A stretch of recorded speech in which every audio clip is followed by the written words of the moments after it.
Hello everyone, hope you're doing well. Today, since it is Remembrance Day, I thought we would do a video looking at some memoirs from individuals who served in World War II. On top of this, I do want to bring a little bit of news. There is a decal that you can get to celebrate Poland regaining its independence. It's 101st anniversary. All you have to do is participate in 3 battles using vehicles of rank 3 and above until the 13th of November, and you can get the decal that you see on the screen right now. So make sure to snap it up. It's only 3 battles and it looks really nice.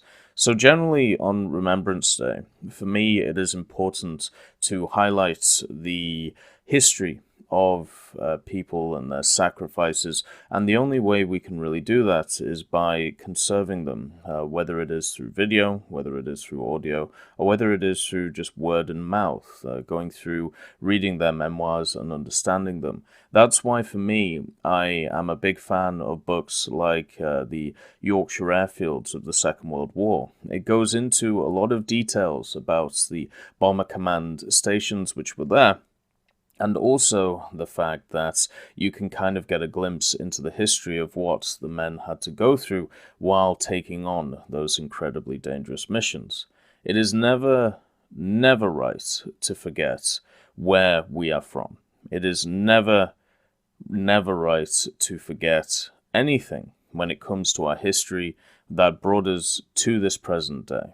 And for me, whether it's good or whether it's bad, it should be remembered, no matter where you're from, no matter who you have to remember it from. What I'm taking this from is a website called the World War II People's War. It's part of the BBC, and it's an archive of World War II memories. It's written by the public and gathered by the BBC. So, in essence, as it says, an archive. I'll leave a link in the description to this. We are going to be reading through the experiences in Bomber Command, and it is following the story of Brian Soper, and it's written by a person called Duhaga.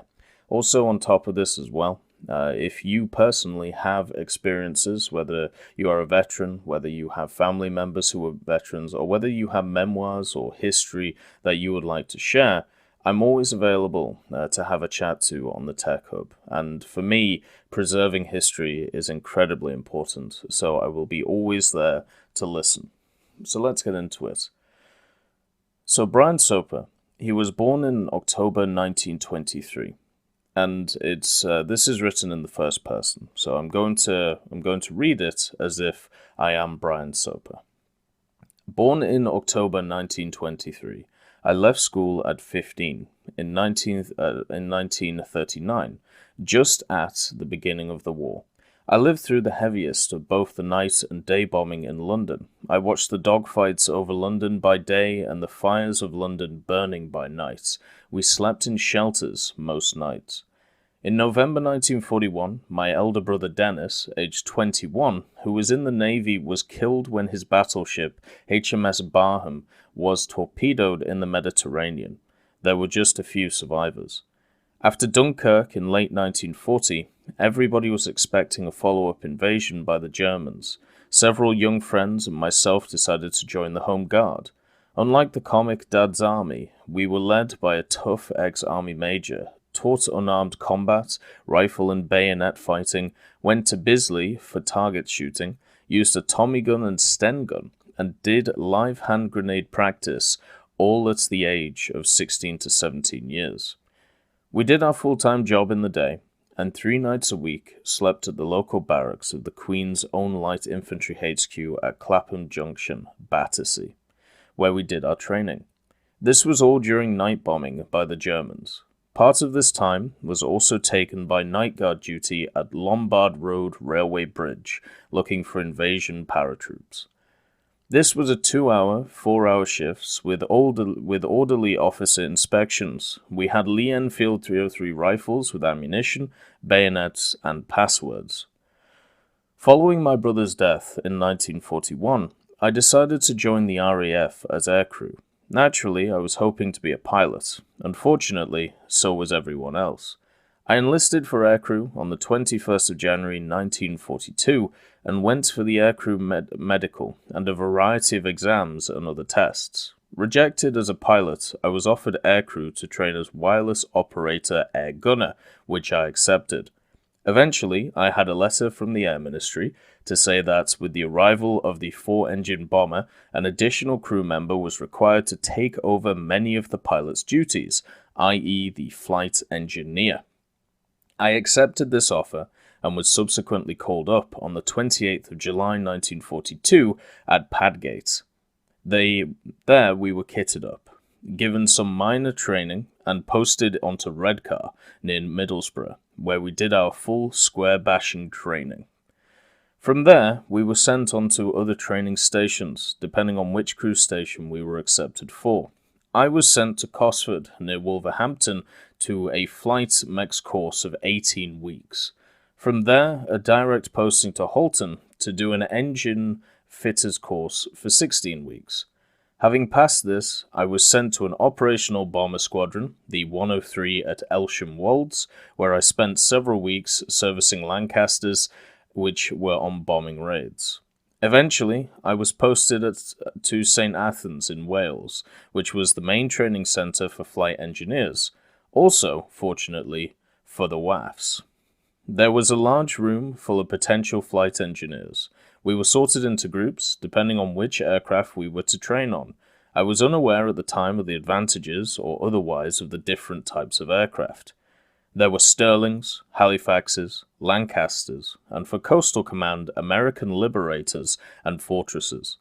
Fortunately, I got in with the group of Lancasters, which may be one of the reasons why I'm still here. They were the best. We were trained for most of the technical points of the Lanc: fuel, hydraulic systems, flight requirements, electrics, constant speed propellers, pneumatic systems, flaps and landing gear, flying for economy, two-speed, two-stage superchargers, etc. Until then, I hadn't flown. Having satisfactorily completed my courses, I was posted to a conversion unit, which is where the various trained specialists met up, and we were allowed to make up their own 7 crew members. This was at RAF Foldingworth for our crew. I just happened to meet up with this rather pleasant character, pilot Arthur Rue, who was looking for a flight engineer. Arthur already had a navigator, Butch Lynn, and a wireless operator, Don Sino, from Newfoundland. The bomb aimer and front gunner, George Annesley, from Edmonton, Alberta. We had about the oldest man of the squadron, in his 30s. I was 19 at the time. He was called Wild Bill Redding, mid-upper gunner, and like me, a sergeant. Finally, Frank Boyd, sergeant, rear gunner. No nicer group of guys you could ever wish to meet. Some had done quite a bit of flying on other aircraft, but most, like me, were complete sprogs with no flying experience. It was about this time that I met Mary while I was on leave. She was working in a factory in Battersea during the bombing raids, machining uniforms by day and doing part-time duties with the London Fire Service so many nights a week. We later agreed to get married if I got through my tour of ops. So on our crew went at Foldingworth, getting to know each other and preparing for our operational tour. Arthur was beginning to convert to flying Lancasters. We had dual-control aircraft with the 2 pilots, instructor and trainee Arthur. However, we nearly didn't get off the ground. Halfway down the runway, on his first takeoff, we swung off the runway to port and across the grass, managing to pull up eventually. We taxied back for a second try. The flight engineer instructor was standing with myself, trainee flight engineer, behind the pilots with some apprehension. The second attempt was no better. Again, we taxied back to the start of the runway, where the 2 pilots had a long discussion. We know that the Lanc had a tendency to swing to port on takeoff. This is due to the direction of rotation of the propellers. Normally, the pilot automatically compensates for this by the use of the rudders, etc. However, they discovered that while the tail of the Lanc was on the ground, Arthur couldn't see the near runway at all due to his build. They decided to raise his height by using my parachute pack for him to sit on. This proved satisfactory, and he did perfect takeoffs from then on. Throughout our tour, it was part of our takeoff drill. So lift up, place parachutes, and once the flaps were up, take it away and stow. Taking care not to pull the release. Arthur became very proficient at flying the Lank. We spent many hours doing takeoffs and landings, i.e. circuits and bumps, firstly with the pilot instructor, until eventually he went solo. During this time, I was learning my own procedures with the engineer instructor until I was also qualified to do my job alone. There were many training flights for all the crew, cross-country trips for navigation and wireless practice, practice bombing on special bombing ranges, and fighter affiliation, i.e. dummy attacks by our fighters, which we had to resist, and which gave the gunners some practice. Also, there was gunnery practice with aircraft towing target drogs. We went on to do night takeoffs and landings until Arthur was cleared for solo night flying. I had practice at dealing with flight problems, shutting down one or sometimes two engines in flight, keeping flight logs and working out fuel consumption. I also had to be able to make continuous checks on temperature and pressures and monitor fuel tank contents, changing tanks from one to the other when necessary. When we were all reasonably proficient, we were posted onto our squadron, 12 Squadron Wickenby. When we arrived at our Nissan huts, which held 2 crews of 7, we were replacing a crew that had gone missing. The other crew went out that night, and it wasn't long before they too were shot down. Once settled into the base, we continued with the flying training while waiting to go on ops. Before we could do any operational flying, they decided to create a second squadron on the base. This was 626 Squadron. They picked us, not having done any ops, with some other crews who had already completed some bombing raids on 12 Squadron. On the 18th of the 11th, 1943, I was a little shocked, not having done any ops, to be called into the Chief Flight Engineer's office and told that I would be flying that night, not with my crew, but with Flight Lieutenant McLaughlin, a highly experienced senior officer, whose flight engineer had been recently commissioned and was away getting kitted up. Later at the briefing, it was another jolt to see that it was the big city, Berlin, the first time for me of many. For the first time, I experienced the flak, the searchlights, the fires, the bombs bursting on the ground, and the Lank shaking when the flak was close. I saw the brilliant colors of the target's markers on the ground and experienced the long wait over the target while the bomb aimer identified the target and gave his instructions to the pilot. I felt the great lift of the Lank when the bombs were released, and then the 2 minutes flying on straight and level for the camera to check where our bombs had gone, and finally to dive and turn away on a course for home. I had to wonder what this experienced crew thought of this new Sprog engineer on his first trip, the crew that I hadn't even really met.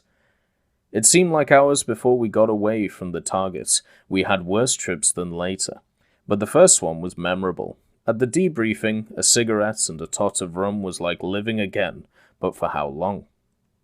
I followed this trip with 3 more to Berlin, flying with my own pilot and crew. The first of these, on the 23rd of the 11th, 1943, was very similar to the previous one, although both ground and sky markers were used, as there was a lot of cloud at lower levels. These took the form of flares, red, green, or yellow. The colors specified at the briefing dropped by Pathfinder Lanks or mosquitoes. Sky markers called Wanganui flares were dropped by parachutes, with one color dripping from the other. To bomb on these, the bomb aimer would need to be sure of approaching from the right direction. Height and wind speed calculations were important. These markers were used only when the ground markers could not easily be seen and were probably not too accurate. On the 26th of the 11th, 1943, we went to Berlin again. There were many searchlights around, both at the target and at Frankfurt, and many night fighters in the Frankfurt area. On return to base, there was a problem getting the wheels to lock down. Having tried all the recommended procedures to no avail, they diverted us to another base, in case we messed up the runway for the others. After going through the final checks, Arthur landed tail heavy and the locks came on. We stayed overnight and returned to Wickenby the following day with the undercarriage checked out. We were again routed to Berlin on December the 2nd, 1943. This time, on the way to the target, we lost all the oil from the port inner engine and had to shut it down and feather it. The rear turret was US, and the starboard inner engine running hot. After shutting down the port inner, we lost several thousand feet. We were still losing height and very near to Hanover. It was decided that Berlin was still a long way off, and if we got there, we wouldn't make it back. A suitable point was found near Hanover, and the bombs released. With a lighter load, we were able to maintain height, and in spite of the return flak, were routed for base. As we were damaged, we kept a special lookout for night fighters. Due to all the problems and only 3 engines, we arrived back a little early due to the shorter journey. On the 20th of December 1943, they gave us a break from Berlin and sent us to Mannheim. This might be a good time to mention the flak. It came in 3 sizes: light, medium, and heavy. We missed all the light at 20,000 feet, but got some of the medium, and all the heavy.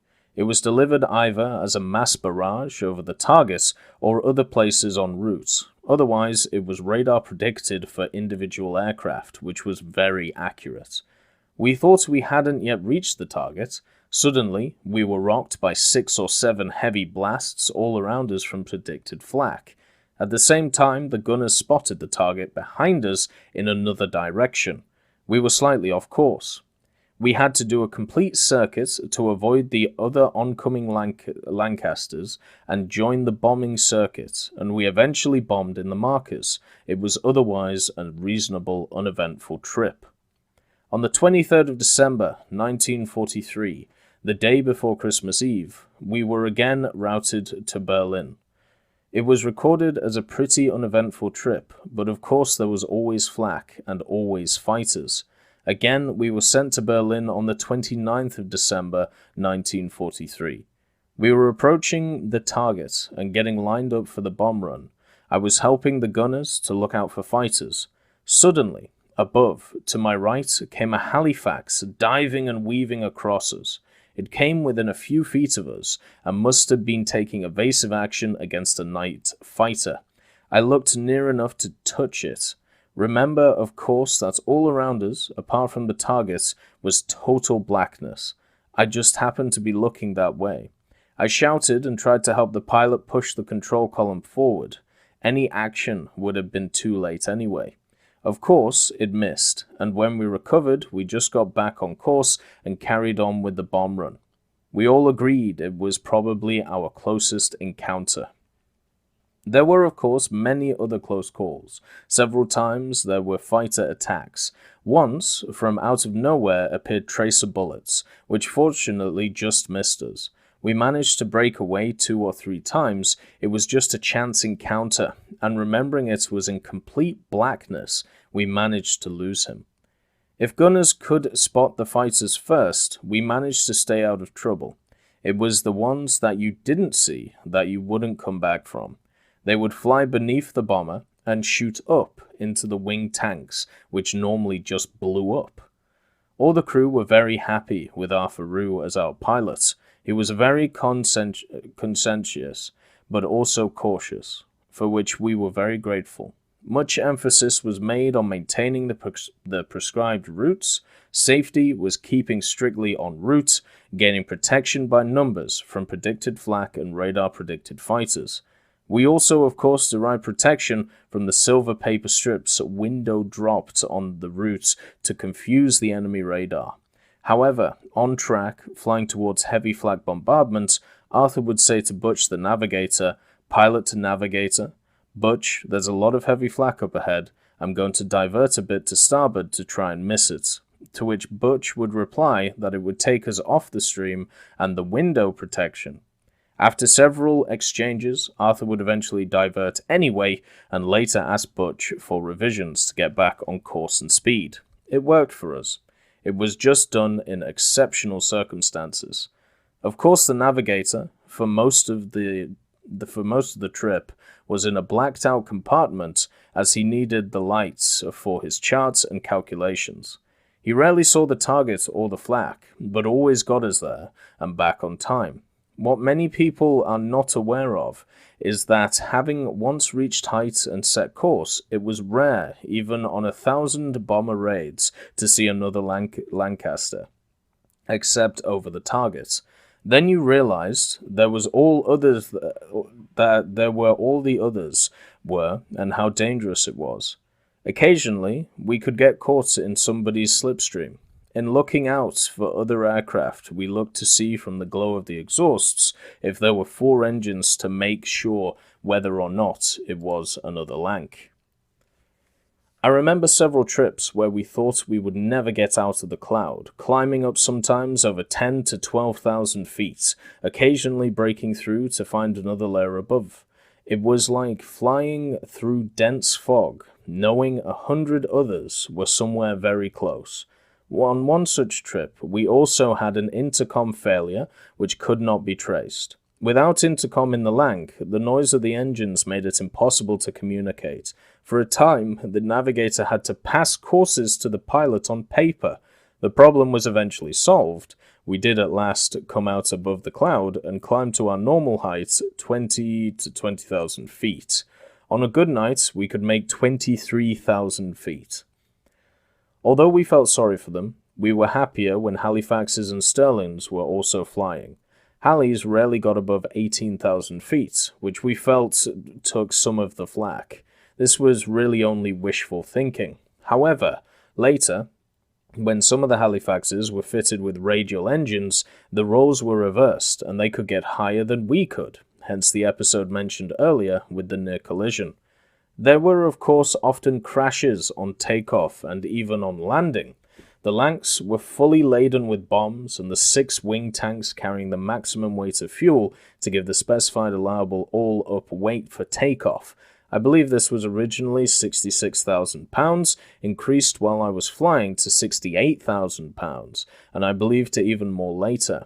This was achieved by using different methods of takeoff, such as originally just opening up the throttles and moving forward, to having the brakes locked on and opening up to full power to quickly overcome the inertia. The weights up to maximum was arrived at by taking the basic tare weight of the aircraft and crew, adding the weight of fuel to get us there and back with a bit to spare, then making up the maximum allowable weight with the bomb load. You then just hope to get off the ground. On more than one occasion, as we were climbing to gain height over base, we saw aircraft from other stations that didn't make it. Once having set course, it was important for the pilot and engineer to ensure that boost, propeller, and supercharge settings were correctly set for maximum economy to have enough fuel to get back. The engineer also kept a flight log of all engine conditions and checked fuel usage with a calculator to check the gauges were correct. It was Berlin again on the 2nd of January 1944, but about 1.5 hours into the flight, we were recalled by WT. The HE bombs were jettisoned into the sea and incendiaries brought back. Following the Berlin raid on the 29th of the 12th, 43, we flew again on the 5th of January 1944, this time to Stettin. It was a longish trip of about 8.5 hours. The target was well marked by the pathfinders with red and green TIs. The next raid was Brunswick on 14th of the 1st, 44. A fairly standard trip, about 6 hours. On the 20th of the 1st, 44, we were routed to Magdeburg. But after leaving Mablethorpe, the port inner engine failed and was shut down. The rear gunner's heating was also US. Unable to maintain height and speed, the bombs were jettisoned into the North Sea and we returned to base. We were back to Berlin on the 15th of the 2nd, 1944, the targets identified by markers and bombed through thick cloud. On the 19th of the 2nd, 44, we were routed to Leipzig. On this raid, we took an additional pilot, a second dicky trip, a first raid for a new pilot. This was supposed to be unlucky, but we made it. I believe this was also a diversion raid. We were meant to distract the night fighters to Leipzig while the main force went to Berlin. There was 1010s full cloud, which was very thin, but both ground and sky markers were visible. The duration of this trip was about 7 3/4 hours. The following night it was Stuttgart, quite a standard raid with ground markers. There were heavy fires still seen 1 hour after leaving the target. On the 24th of the 2nd, 1944, Scheinfurt. This was a raid on ball-bearing factories. Flak and searchlights were very concentrated. I would particularly remember the loss of a crew with an Australian pilot, Flight Officer Hutchinson, who was very popular. It should have been his final trip. I suppose it was. He had previously arranged a big party in the mess to celebrate. He was one who always came back. On the 25th of the 2nd, 1944, Augsburg, another 8.5-hour trip with yellow route markers. We bombed on targets and red TIs. Smoke was seen up to 12,000 feet. On the 22nd of March, it was Frankfurt. I seem to remember there always being a heavy concentration of searchlights. With the master beam scanning the sky, it was blinding if we caught the beam.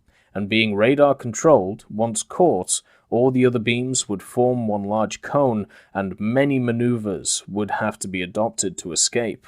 Meanwhile, all the flak would be concentrated upon the victim. Fortunately, we never got trapped. On the 24th of the 3rd, 44, it was back to Berlin. As usual, it was heavily defended. The main thing on this raid was the loss of 72 Lancasters and Halifaxes. This was the loss of 504 aircrew in one night.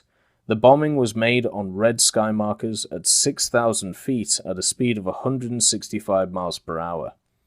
Probably the most frightening of all raids on Germany was on the 30th of March 1944. 6 days after our raid on Berlin, this was to Nuremberg. 779 bombers sent out. It was a clear moonlit night. As we were climbing to bombing height, we realized that we were all showing heavy vapor trails. Most of the weather forecasts, including wind speed, was apparently wrong. There were many night fighters about, and we saw several aircraft blow up. Because it was so light, we also saw aircraft where the crews were bailing out. We had seen Lanks blow up before, but never in so much detail. The pilots changed height several times to try and lose the vapor trails because the night fighters were just sitting above and picking them off from the vapor trails. We also saw that we had been told we were scarecrows, a device which exploded between 18 and 20,000 feet with a lot of smoke and flame, but were otherwise harmless. We found out a year or two later that, as we suspected, they were just other exploding bombers. There was so much going on during that first leg of the route that it was difficult to tell whether aircraft were mostly lost to flak or to night fighters. Some of those shot down must have been Pathfinders, since some burning on the ground contained ground TI colors. We suspected that the early parts of the route may have been known to the Germans. As we continued to gain height up to 22,000 feet, flying at approximately 155 miles per hour, we lost some of the vapor trails and felt a little safer, although it was still very clear. Most of the losses were around the Ruhr area, on the first long leg outs, Frankfurt, Cologne, etc. There was a lot of flak, but I think that the losses were mostly due to the night fighters. We eventually found the targets and bombed on red-yellow TI markers. Later reports indicated that the target was generally not effectively bombed. I believe that this was one area where dummy buildings were used with copied target markers to mislead the bombers. On the route home at around Saarbrücken, we lost the port inner engine. Losing oil and overheating, we had to shut off and feather the engine. I later had to cross-feed the petrol and maintain a balance of fuel and weight. This also meant being extra alert for fighter attacks. We subsequently arrived back at Wickenby and made a successful landing on 3 engines. On this one raid, there was a loss of 96 Lancs and Halifaxes, a total of nearly 700 aircrew. The next raid was for Aachen on the 11th of the 4th, 1944. This was a relatively short trip, about 4.5 hours. We bombed on red TIs and existing incendiaries at 19,500 feet and 180 miles per hour airspeed. No decoys were seen. Somewhere at about this time, there is an episode that is worth recording. On most nights, there were normally 1 or 2 spare Lancs already bombed up on standby in the event of a last-minute failure of the crew's own aircraft. On this particular occasion, on carrying out the final engine checks on our aircraft, we found that one engine and some wireless equipment was unserviceable. This was also checked out by the fitters and the chief ground engineer. The crew bus was rushed round and all our gear was transferred to the spare Lanc. We ground tested the spare, which was found to have similar faults. Yet again, another spare. The CO and chief ground engineer were urging us on. There was always a deadline after which it was too late to be in the mainstream. I believe that was 10 minutes after the last one had gone. All crews were superstitious about flying anything other than their own aircraft, especially a late changeover to an unknown Lanc. Life was dangerous enough without taking off into the darkness with a full bomb load and 6 tanks of aviation fuel, nearly 2,000 gallons, with an aircraft not fully serviceable. Anyway, I believe it was George, the bomb aimer, climbing in first, who fell over the main spar and was knocked out. By the time they got him out, the deadline had passed and nobody was sorry.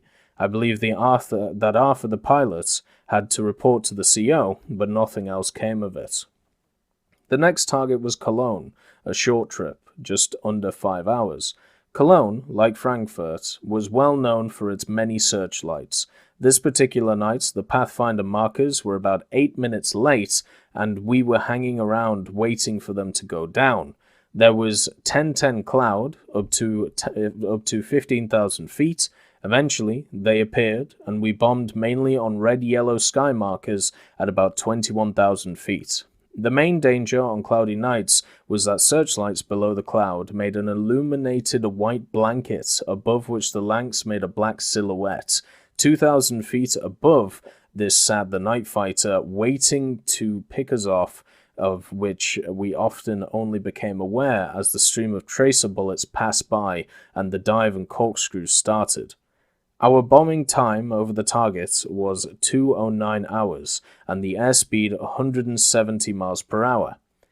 The 22nd of the 04, 1944, Dusseldorf, bombed at 126 hours at 21,000 feet at 170 miles per hour. The target was well marked. We bombed on red and green TIs. The trip's total time was about 6 hours. On the 24th of the 444, target was Karlsruhe, bombed at 0046 from 21,000 feet at 165 miles per hour. 3 Lancs of the 626 squadron failed to return from this one. One crashed on return near Colchester. All the crew were killed. The 26th of the 4th, 1944, in Essen, effective bombing on red TIs at 21,000 feet through some slight haze. The 7th of the 5th, 44, was Bruges. Mission abandoned due to fuel starvation of starboard outer engine, bomb load jettisoned. The 11th of the 5th, 44, the target was Hasselt. This was controlled by a master of ceremonies who specified by radioed instructions where the bombs should be dropped. However, over the target, he was unable to accurately find the center point and the raid was abandoned. Unfortunately, flying into the target area, we were attacked head-on by an enemy fighter believed to be a Focke-Wulf 190. Both gunners replied when it came round for a second attempt. We could see the tracers in both directions. It finally turned over and disappeared towards the ground. We were then fired at by some very accurate light flak, which we had to corkscrew violently to starboard to avoid. Fortunately, there was no damage to our aircraft. On the 19th of the 5th, 44, Orleans, a French target. HE bombers only, concentrated raid, no incendiaries, 10,000 feet at 180 miles per hour, No major problems. The 21st of the 5th, 44, at Düsseldorf. Standard raid, cloud tops 13,000 feet, bombed from 23,000 feet at 165 miles per hour, bombed on red TIs. 22nd of the 5th, 1944, Dortmund. The shortest standard raid on edge of the Ruhr. For the second time, we took a second dicky new pilot, but our luck held out. A standard bomb load from 22,000 feet at 175 miles per hour, 4 hours and 45 minutes, flying time with good target marking, red and green TIs. 24th of the 5th, 44, our second trip to Aachen, no incendiaries this time, marking was scarce. Bombing on single red TI at 20,000 feet, a nearly 5-hour trip. 31st of the 5th, 44, Ternia was the end of the tour. Fortunately, a short trip of 4 hours 10 minutes. Targets illuminated with flares and red and yellow TIs. This raid was again directed by an MC and was very accurately carried out. Now for 14 days leave. Only 6 days before D-Day, phoned Mary to arrange marriage. At the end of the tour, most of the crew were awarded the DFM, including myself. Arthur, the pilot, had been commissioned by this time and qualified for the DFC. Bill Redding, Wild Bill, who wasn't at all wild, was the only one to be chosen to receive his medal at the palace. The rest of them got them through the post. The crew split up after leaving Wickenby, although most of them came to my wedding with Mary on the 10th of June 1944. We had quite a problem sorting out arrangements since all travelling was restricted because of D-Day. Bill Redding, Arthur Rue, and myself and our families remained very close friends from then on. Sadly, Bill died about 20 years ago. Arthur Rue died in 1999. My wife Mary died on the 19th of August 2001. The rest of the crew, Don, wireless operator, and George, bomb aimer, went back to Newfoundland and Canada respectively. I lost touch with Butch the navigator and Frank the rear gunner. To go back to the end of our tour, Bill Redding and I were about the closest of the crew, plus Arthur.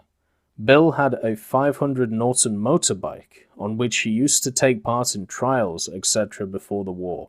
Any weekend or during standard leave periods, he used to take me pillion down to London, from whence I got the tube, while he went on to Chesham, where he lived. This was in the days before crash helmets, and quite a lively ride. At the start of our 14 days leave after the tour, we were going around the stations on Bill's motorbike and had got out clearance chits all signed up. We were about to leave when a Lanc crash landed on the runway. The crash trucks followed down. We didn't know if it was returning from a raid or if it had a bomb load on. The crash trucks were there, and I was on the bike pillion. We decided to make our departure, having done our 30. I never found out the outcome of that interlude. After the crew went their various ways, I was sent on an engineer instructor's course. Following this, I went to Rolls-Royce at Derby for an advanced engine course, which included some early instruction on jet engines. I also had an advanced course on the Stromberg diaphragm pressure injection carburetor as used on the Mark III engines.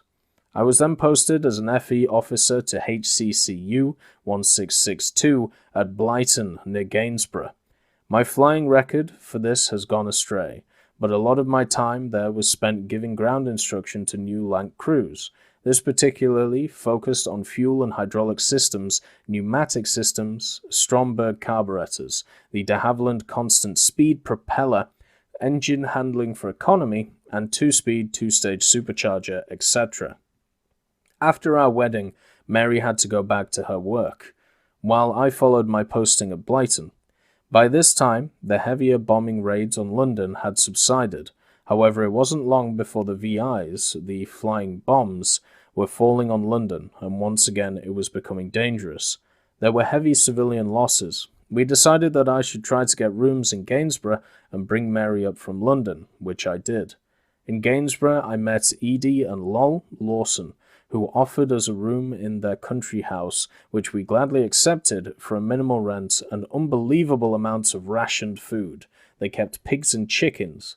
It led to a lifelong friendship until they died a few years ago. It was about this time in late 1945 that the chief ground instructor, who sat in on several of my lectures, suggested that I apply for a commission. I seem to remember that this required the filling in of some forms, which were subsequently approved. I eventually received a sum of money to go to London to be kitted out. I thus became a pilot's officer, and 6 months later, I was promoted to a flying officer. I continued at Blyton as a pilot officer, flying officer, flight engineer instructor until near the end of 1945, when I was posted to 1668 HCU Cottesmore, doing more airborne instruction through until March 1946, when I was posted on to Swinderby in the same capacity. So that is the war story of Brian Soper, a man who was able to survive his tour of duty and also help his country thereafter. There are many stories like this in history. There are many stories which hopefully are never forgotten. And for me, I'm going to try my best to preserve them. I hope you all have a wonderful day, and we will remember them.